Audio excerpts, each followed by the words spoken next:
অবস্থায় মাঝখানে এক জায়গায় দাঁড়িয়েছি, সাহারা মরুভূমির মাঝখানে। যদিও এটাকে সমতলের এক্সপিরিয়েন্স সাথে কম্পেয়ার করা যায় না, তাও বঙ্গ সন্তান হিসেবে ওটাই আমার কাছে একটা রেফারেন্স পয়েন্ট। যদিকে চোখ যাচ্ছে শুধু বালি আর বালি,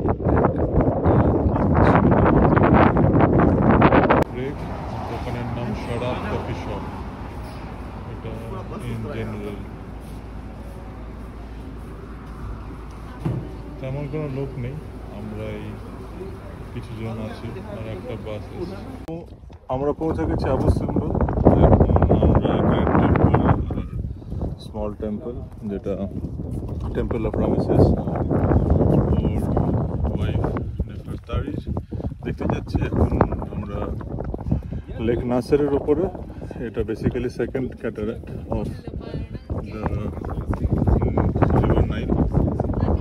এখানে বোটিংও করা যায়, আমরা জানি না করবো কিনা, কেন এখন প্রচণ্ড গরম। একটা বোট দূরে দেখতে পাচ্ছি, সে হচ্ছে।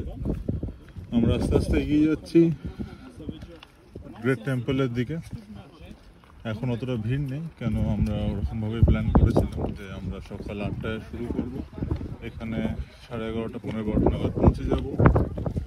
আর তারপর এখানে যখন ভিড় থাকবে না তখন আমরা ফেরত যাব। এই যে আবু সিম্বলের টেম্পল, এটা অ্যাকচুয়ালি জলের নিচে ছিল যখন এই গ্রেট লেক নাসেরের যখন জল বাড়ে তখন নিচে চলে যায়। তারপর এটাকে এই জায়গা থেকে তুলে অলমোস্ট 200 মিটার উঁচুতে ওইখানে টেম্পল দুটোকে কেটে হুবহু যেমন ছিল ঠিক ওরকমভাবেই রেখেছে। তো এই বাঁ দিকেরটা হলো গিয়ে গ্রেট টেম্পল, আর ওই দিকে যেটা দেখা যাচ্ছে সেটা হলো গিয়ে নেফারতারির টেম্পল বা মন্দির। আমরা একটু পরে ওইখানেই যাব, এখানে এবং এখানে। এরপরের ভিডিওতে দেখা যাবে ভেতরটা কেমন লাগে। তো আমরা এখন রামেসেসের মেন যে টেম্পল, গ্রেট টেম্পল, তার দিকে এগোচ্ছি। ওইদিকে নেফারতারি টেম্পল। এখানে এখনো পর্যন্ত ইজিপ্টের সবচেয়ে যেটা আশ্চর্য এবং ভালো জিনিস দেখার, এখানে রামেসেস তার ফেভারিট ওয়াইফ নেফারতারিকে এক আসনে এবং এক মানে ইকুয়াল সাইজ এবং স্পেস দিয়েছে তার টেম্পল। জেনারেলি এটা ইজিপশিয়ান কালচারে ছিল না, এটা ছিল যে ওয়াইফকে খুবই ছোট দেখানো হয়। যেমন এইখানে কিছু কিছু অন্য যে যেগুলো সেগুলো খুবই ছোট ছোট, কিন্তু এখানে রামেসেস তার ওয়াইফ নেফারতারি একসঙ্গে।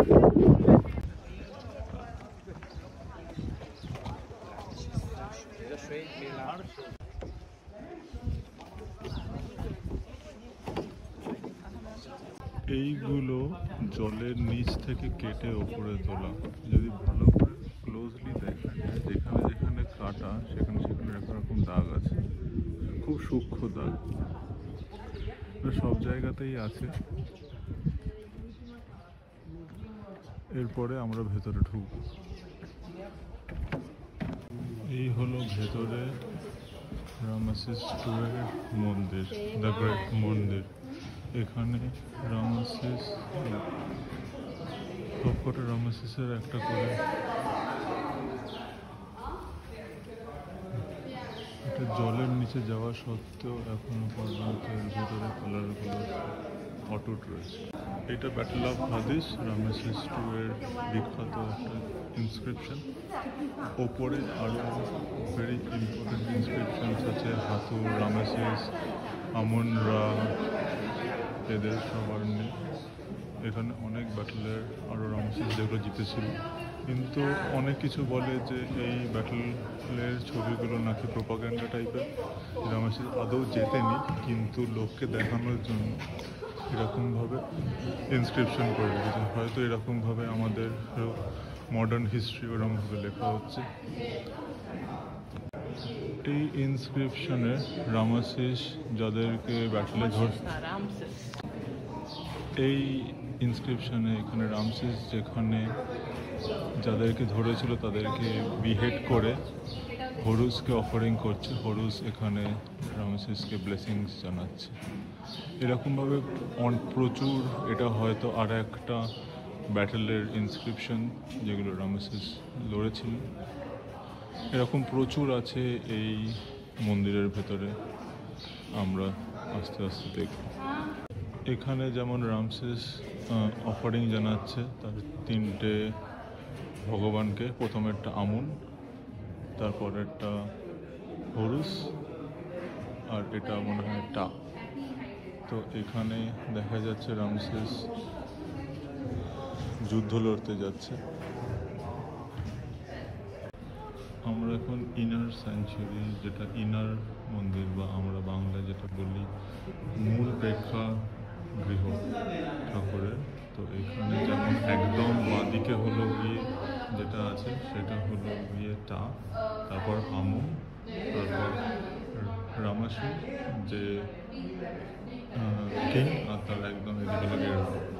তো তিনজন ভগবানের সঙ্গে রামেসিস নিজে, রামেসিস মানে রামেসিস টু।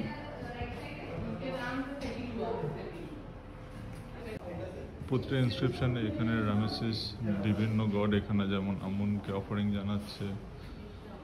এরপরের ইনস্ক্রিপশন বোঝা আবার এই দিকে রামেসিস, ওটা হরুস, যেমন ওটা ওই বিগ বলা, ওটা হরুস। তাহলে এটা আমুন, আবার এই वाला দুটো, এটা আমুন, এটা ওটা আর এখান থেকে আবার এন্ট্রান্সের দিকে। এবার আমরা আস্তে আস্তে বাইরের দিকে এগোচ্ছি।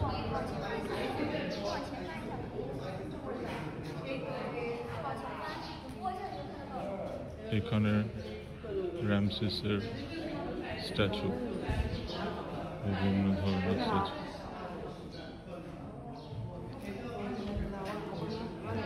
এটা এক্সিট, আমরা আস্তে আস্তে এই দিকেই এগোবো। আর ওই দিকে দূর থেকে ভেতর থেকে দেখা যাচ্ছে লেক নাসার। এটা আর একটা রামসেস বিভিন্ন গডকে অফারিং জানার। এটা আর একটা ভেতরে ছোট্ট গুহা যেটা পাওয়া গেছে। রামসেস বিভিন্ন অফারিং জানাচ্ছে বিভিন্ন তখনকার দিনের ভগবানকে। এটা থেকে বোঝা যায় যে তখনকার দিন থেকে ভগবান বলে যে ছিল সেটা ছিল বা মানা হতো। এখনকার দিনে এবং তারপর আরবিক এসে এটাকে ইসলামাইজ করার অনেক চেষ্টা করেছিল।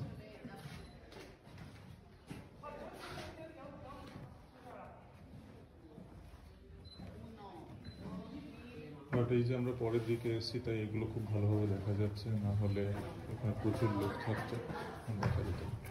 এখানে রামেসিসের বিভিন্ন ধরনের স্ট্যাচু।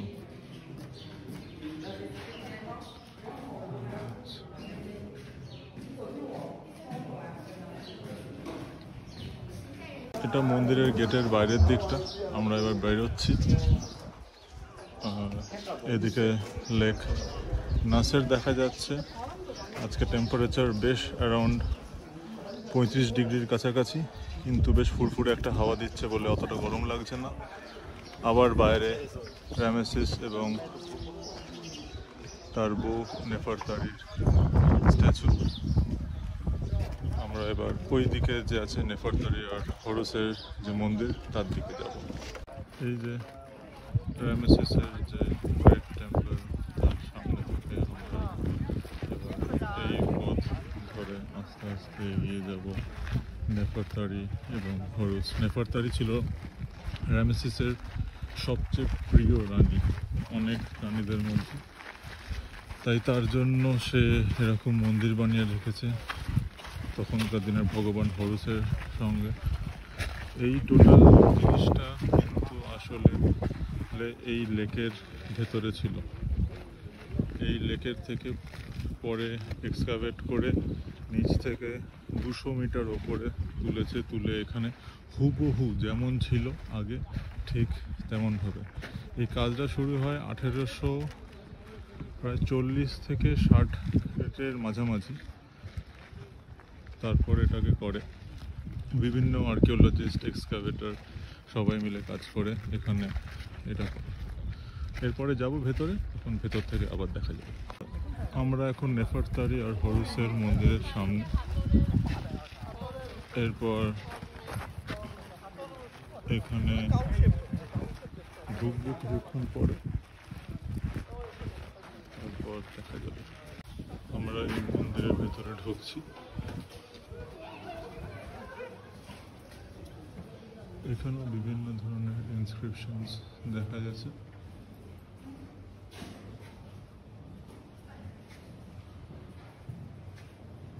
বিভিন্ন ধরনের offerings to the god. But যেটা সবচেয়ে আশ্চর্য, এগুলো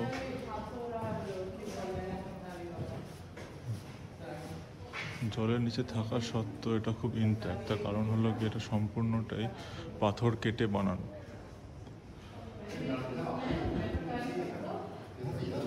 এখানে হাতরের আর নেফারতারির ছবি। এখানে আমনকে দেখা যাচ্ছে হাতর নেফারতারির সঙ্গে। আরও বিভিন্ন ধরনের ভগবানের সঙ্গে ছবি। এখানেও রামাসিস নিজের ইনস্ক্রিপশনস আছে, এখানেও বিভিন্ন গডের ইনস্ক্রিপশনস। আমরা এদিক দিয়ে ঢুকেছিলাম। এখন মন্দিরের ভেতরের দিকটায় আমরা দেখছি যেখানে আসল এখনকার দিনের যে ইনস্ক্রিপশন সেগুলো দেখা যাচ্ছে।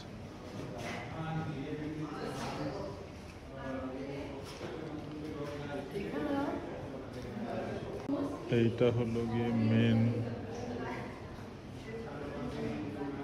যে মন্দির, তার ভেতরে যেখানে বিভিন্ন ধরনের ইনস্ক্রিপশন দেখা যাচ্ছে।